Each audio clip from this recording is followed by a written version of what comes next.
If you've ever felt like you don't know what it feels like to use your core during lifts or other ab workouts, then you clicked on the right video. We'll combine Pilates with functional strength training to teach you how to activate your core and your deep stabilizer muscles so you can learn how to protect your back. This workout is beginner friendly, but honestly, anyone can benefit from work like this. Let's go ahead and get started on our mat doing some heel slides. All right, my timer is started and we're going to start by lying flat on our back for some heel slides. So throughout the portion where we're lying on our back is pinned to that mat. It is not coming off the mat once. You cannot stick a penny, you cannot stick a piece of paper, you cannot stick anything under that back.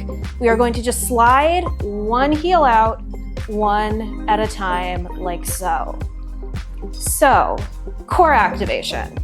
There is one insider trick to really help you get there, and that is to move on your exhale. So when you're in this position, inhale and exhale, move. When you're exhaling, you are activating that transverse abdominis, or that muscle that wraps around your core like a corset and holds you in tight. Like if you're bracing, like you're about to sneeze or get punched, that's how you know your transverse abdominis is working, and that's what works when you're exhale. All right, next we're gonna do level 1 toe taps. So our feet are on the mat and we're gonna lift one leg up and down. Now while we're doing this, we don't wanna let our leg come in way past our hip like this. We wanna keep it out in front of us. One thing you're gonna see me do is keep my hands at about my hip bones to make sure my leg does not come in too far.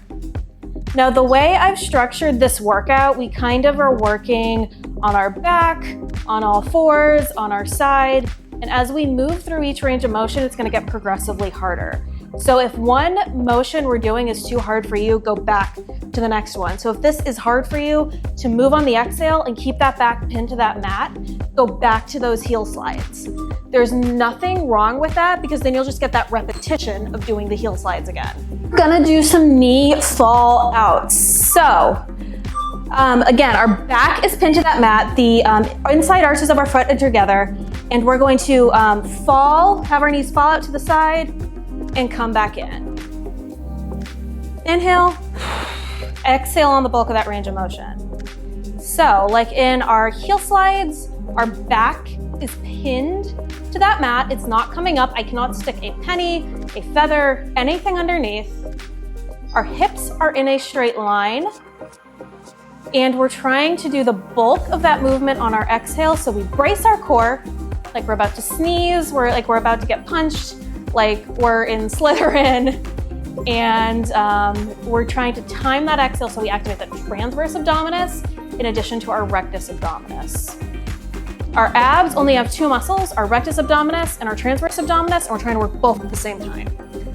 All right, next we're gonna do toe taps level 2. So our feet are gonna be up in the air and we're gonna be tapping. So feet up in the air, we're not letting our legs come past our hips. Our legs are at 90 degrees, and we're gonna tap one foot and then the other. We're moving on that exhale, so inhale, exhale, move. It is not the most attractive sound to listen to, so I try not to do this while I'm filming, but imagine you're a snake and you're hissing. So when you shh, you're moving down. Our back is not coming off that mat. If we feel our back come off our mat, that is a sign we should move down to the toe taps level 1. I'm watching very closely to, again, not make sure my legs come up like this. I'm keeping them out so my core is actually working, not my lower back. All right, up next we're going to do a dead bug. So we're gonna be in our toe tap level 2 position, and now we're gonna add some arms. All right, back pinned to that mat. I'm gonna inhale, exhale, arm and opposite leg. Arm and opposite leg. Now, if this is too much for you, you can go back to your level 2 toe taps, or you could try a modified dead bug from your level 1 position, moving one arm and one leg at the same time to still give yourself a little bit more challenge from that level 1 position. All right, arms above our head. We're gonna drop one and then the other. Make sure I'm keeping that plaster to that mat. And sometimes when we're working our core, it might feel like a little poof or a little bread basket. That's a sign to exhale. And try to flatten that out and activate that transverse abdominis. All right, up next, we're gonna do the hardest move in the sequence, which is gonna be double taps. All right, back pinned to that mat, legs at a 90-degree position, and we're gonna tap both at the same time. You can keep your arms up or down. I feel my core a little bit better when I keep my arms up, so I'm gonna keep them up. But what I want you to do here is really focus on your legs not coming in too far in, your back staying plastered to that mat, and inhaling, exhaling on this range of motion. So, this is gonna be our last exercise lying on our mat, and then we're going to transition. Now the transitions are pretty short because we wanna maintain that time under tension. So we constantly have that core working. All right, we are done with the portion lying flat on our back. Next, we're gonna stay lying on our back, but now we're gonna be working those glutes in a bridge. So, lying flat on our mat, we're pulsing our weight into the ball of our big toe and our heel, and we're bridging up and down. I'm making sure I'm keeping my hip bones in a straight line. That's again why you see my hands on my hips. And I'm not letting one hip come up higher than the other. So one glute works harder than the other. You want to try and get up as high as you can without arching your back or getting into a bad range of motion. To make sure you're not arching your back, imagine you're sucking your ribs into your hips. And you're tucking that tailbone underneath you, like so. All right, next we're gonna do a marching bridge. So this is gonna be the harder variation. So if the bridge felt challenging, keep doing the bridge, but next we're going to move into that marching variation. So we're gonna bridge up, we're gonna lift one leg up and have it come down. Lift the other leg up and down. So you can stay here in this marching position, or you can just lift one leg, come back down, lift the other leg, come back down. Whatever works best for you. What I want you to do is still tuck that tailbone under, keep your hips in a straight line, and make sure you're pressing into the ball of that big toe and your heel to make sure you're activating your glutes and not something like your calf. If you actually like push into that big toe, you're probably activating those muscles in your calf rather than your glute. We're gonna hold at the top for the last few seconds. All right, now we're going on all fours and we're going to do a leg extension. So, 90-degree position, spine is in neutral, so neither arched nor rounded.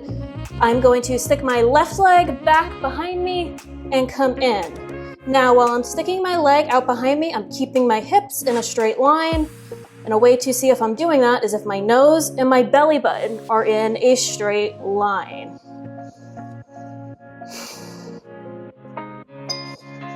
Again, even while we're not on our back anymore, we still want to try to move on that exhale. So we're inhaling, exhaling as we move. Just because we're not lying on our back, it doesn't mean our core isn't working anymore. It's doing a lot to protect that spine, to keep it in neutral. All right, up next we're going to do some bird dogs. So we're gonna be in that all fours position again. And now we're going to be extending one leg and one arm. So one leg, one arm, and come back down. Our shoulders are in line with our wrists, and one thing we're also not doing here is letting our shoulders creep up to our ears. Want to stay nice and aligned.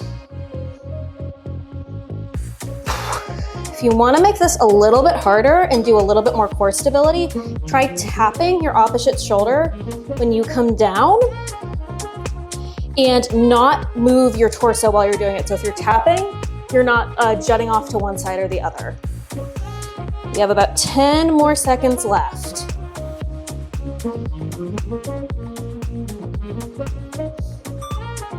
One more for good measure.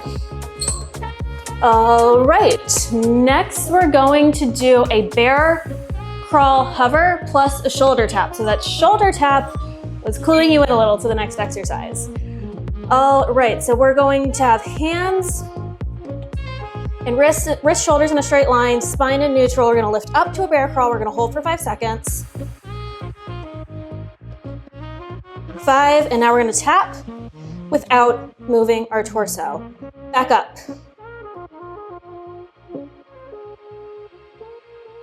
And down, and tap. So what these shoulder taps are doing is working on anti-rotation. So the core stability means just controlling how your core moves in space. And while rotating your body is really important, also controlling not being able to rotate is really important as well. Because if we're in a perpetually rotated position, a lot of bad things can happen. All right, next we're going to do a plank walk out. So we're gonna start in a kneeling in our all fours position. We're going to walk one leg out, walk the other leg out to a plank, and then we're gonna come back down. So this is kind of like a baby way to build up to a plank. And while I'm sure I know I can do a plank for a long time, and many of you can do a plank for a long time, practicing walking out to this position and moving on our exhale and engaging our deep core can be really helpful to make sure we're feeling that core turn on and not those other muscles. So when I do this when I'm teaching, I try really hard to not have my voice shake because my core is moving that hard. Our spine is in neutral, our wrists and our shoulders are in a straight line.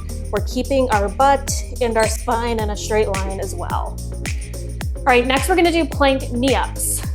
So we're gonna get into a kneeling plank and then we're gonna push up into a full plank.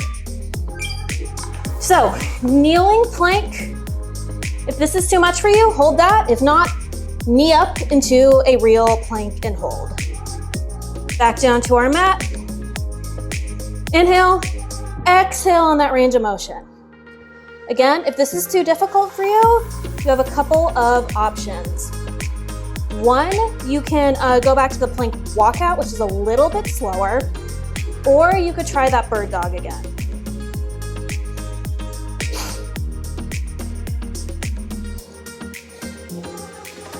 If you want to try holding a plank here too, you can do that as well.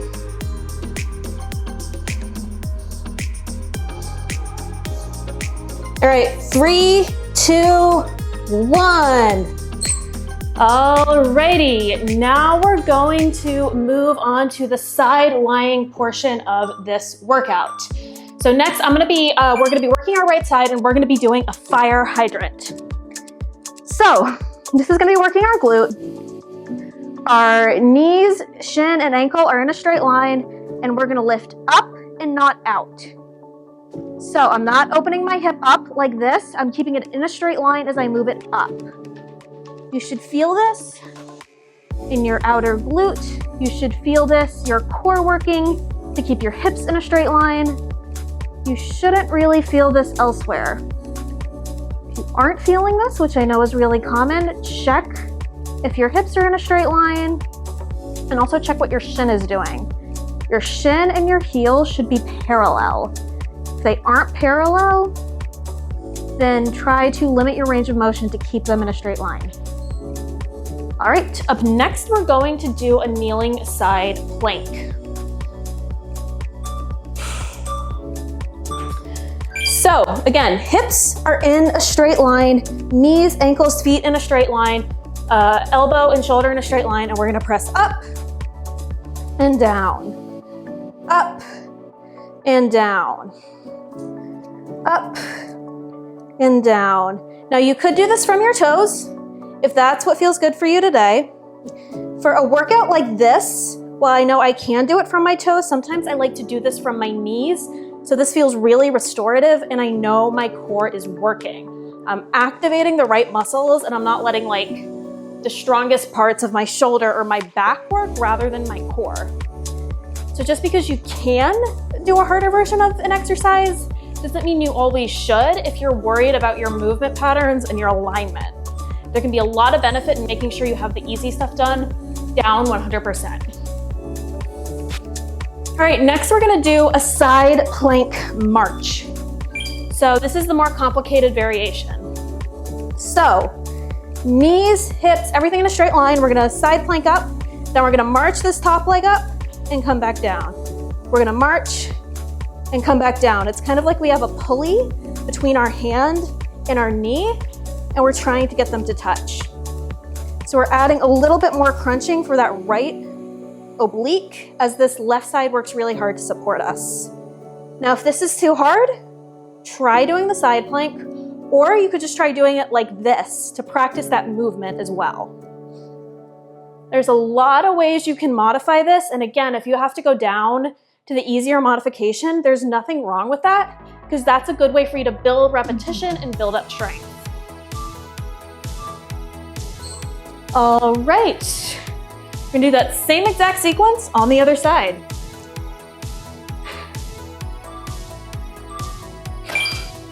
So I'm gonna first make sure I don't sit on the microphone. Now we're going to do the fire hydrant on our left side. So everything's in a straight line. We're gonna make sure our shin and our heel are in a straight line, and we're gonna open our hips up, but not out. So hips don't come up, but hips come up, but not out, I should have said. We're watching what our heel and shin are doing. We're trying to keep our knees, our ankles, our hips all in a straight line. What is hard about exercises like fire hydrants or clamshells or anything where you're like moving your leg like this is not moving your leg, it's keeping your body in really good alignment as you move your leg.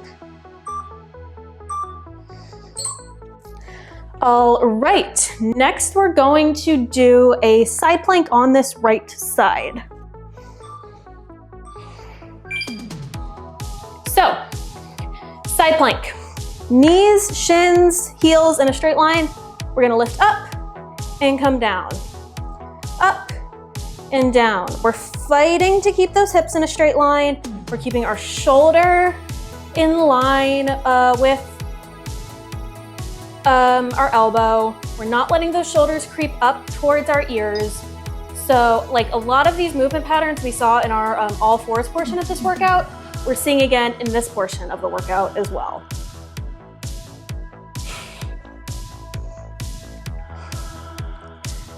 For me, hardest thing is keeping my hips in a straight line because my stronger side wants to cheat and do most of the work here. All right, next we're going to do a side plank march to finish up this workout. All right, everything's in a straight line. We're side planking up and we're marching, coming back down. Side plank, we're pulling our knee and our hand towards each other and we're coming back down. Trying to get both obliques fired up here. Inhaling and exhaling, since there are two components that can be a little bit more difficult, but we still should try to time the bulk of that movement on an exhale. Having a really long exhale also helps here. All right, we're in our last 10 seconds. You can do this, my friends. Our core is working. Mine definitely is. This felt harder than I thought it was gonna be. All right, amazing everyone, you did it, great job. That was a 20-minute core workout to activate and stabilize your core so you can move better in your day-to-day life and at the gym. If you like this video and you wanna see more like it, I'd recommend checking out this for a cool down and stretch and this for more core work. If you like this video and you wanna see more like it, please remember to like, comment, and subscribe. That's one of the most important things you can do with the algorithm, and it's one of the most important things you can do to help a small channel like this one grow. Thank you so much for your time. Thank you so much for working out with me, and I'll see you next week.